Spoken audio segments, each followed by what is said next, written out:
జగన్మోహన్ రెడ్డి గారు ఆయన ఊసరవెల్లి రాజకీయాలు చాలామందికి అర్థం కాకపోవచ్చు.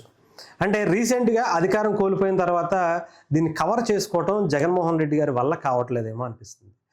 ఎందుక మొన్న వక్ఫ్ భూములకి సంబంధించి మద్దతు పలికేశారు. పెర్ని నాని గారు ముస్లిమ్స్ అందరూ మధ్యలో కూర్చుని క్యాప్ పెట్టేసుకుని చక్కగా వాళ్ళు ఇచ్చినటువంటి శాలువా కప్పేసుకుని ఇంకేంటి వక్ఫ్ బిల్లుకి సంబంధించి ఆయన ముస్లిమ్స్కి సపోర్ట్ చేస్తున్నారు, వక్ఫ్ బిల్లుని వ్యతిరేకిస్తూ ఈసారి ఓటు వేస్తానని కూడా చెప్పారు. రాజ్యసభలో నిజంగానే వైఎస్ఆర్సీపీకి కొంత బలం ఎక్కువ ఉంది కదా, ఈసారి డెఫినెట్గా ఆ ఇంపాక్ట్ ఈ బిల్లు మీద పడుతుంది అని చెప్పి చాలామంది అనుకున్నారు. అంటే పార్లమెంట్కి సంబంధించినటువంటి 2 సభల్లో ఒక సభలో డెఫినెట్గా బీజేపీకి బలం ఉంది కదా, పోతుంది అనుకున్నారు. ఇంకొక సభలో డెఫినెట్గా సపోర్ట్ ఇస్తుంది కదా. ఎందుకు ఇస్తుంది? నిజంగానే అసలు ముస్లింల మీద జగన్మోహన్ రెడ్డి గారికి ఉన్నంత ప్రేమ ఇంకా ఏ పార్టీకి కూడా లేదు అనుకునే విధంగా కనిపించింది.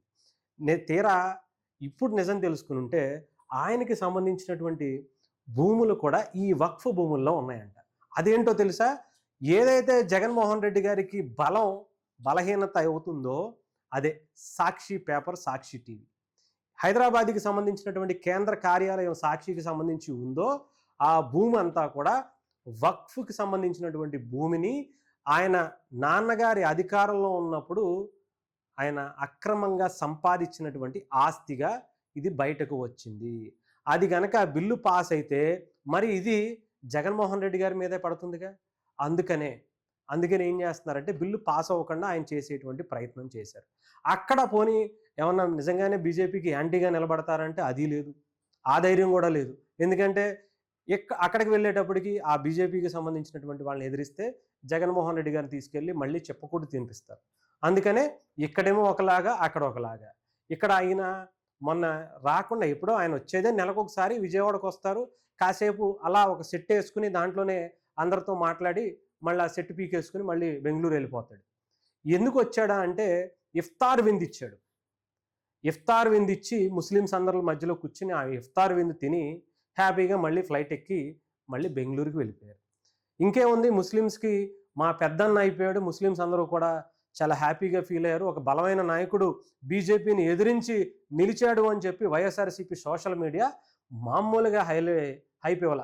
బాహుబలి రేంజ్లో, కేజీఎఫ్ రేంజ్లో మా అన్న దేశంలో అసలు ఒక రేంజ్లో ఉన్నటువంటి బీజేపీని ఎదిరించి నిలబడ్డటువంటి వ్యక్తి ఈ దేశంలోనే మా ఒక్క జగన్మోహన్ రెడ్డి అన్నయ్య అనుకున్నారు. ఏంటా అసలు సంగతి అని చూస్తే ఇదనమాట. ఎక్కడ తను మింగేసినటువంటి భూములు ఉన్నాయో ఇవి జస్ట్ హైదరాబాద్కి సంబంధించింది ఒకటేనట, ఇంకా కడప జిల్లాలో కూడా ఉన్నాయంట. ఇవన్నీ కూడా మెల్లగా తీసేటువంటి పని ఉంది. ఇప్పుడే కదా బిల్లు పాస్ అయింది, దీనికి సంబంధించినటువంటి దాంట్లో ఎవరెవరు మింగేశారా అని చెప్పి ఎంక్వైరీ చేస్తే జగన్మోహన్ రెడ్డి గారి లిస్టు కూడా హైదరాబాద్లోనూ కావచ్చు, ఆంధ్రాలోను, తెలంగాణలో కూడా పెద్ద లిస్టే ఉంటుందంట. సో ఇది వాళ్ళందరినీ పక్కన పెట్టుకుంటే వాళ్ళందరికీ సపోర్ట్ ఇస్తే ముస్లిమ్స్ ఎప్పుడు కూడా కొంచెం ఇబ్బంది పెట్టకుండా ఉంటారనే ఉద్దేశం. జగన్మోహన్ రెడ్డి గారు వ్యక్తిగతమైనటువంటి ఆయన స్వార్థ ప్రయోజనాల కోసం మాత్రమే ఆలోచించేటువంటి వ్యక్తి తప్ప కోట్ల రూపాయల తండ్రి అధికారాన్ని అడ్డం పెట్టుకుని మింగేసినటువంటి భూముల కోసమే ఆత్రం తప్ప ఇంకొకటి ఉండదు ఆయనకి అనేది మరోసారి స్పష్టమైనటువంటి పరిస్థితి.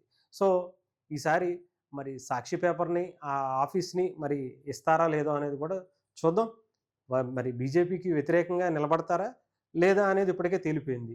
ఓ పక్క లోక్సభలోనేమో ఆయనకి సపోర్ట్ ఇచ్చాడు, అదే వ్యతిరేకంగా ఓటేశారు.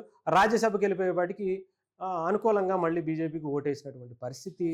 ఊసరవెల్లి రాజకీయాలకు జగన్మోహన్ రెడ్డి గారు తప్ప ఎవరు న్యాయం చేయలేరేనో అంతగా ఊసరవెల్లినే భయపెట్టేంత రాజకీయాలు జగన్మోహన్ రెడ్డి గారు చేస్తున్నారు.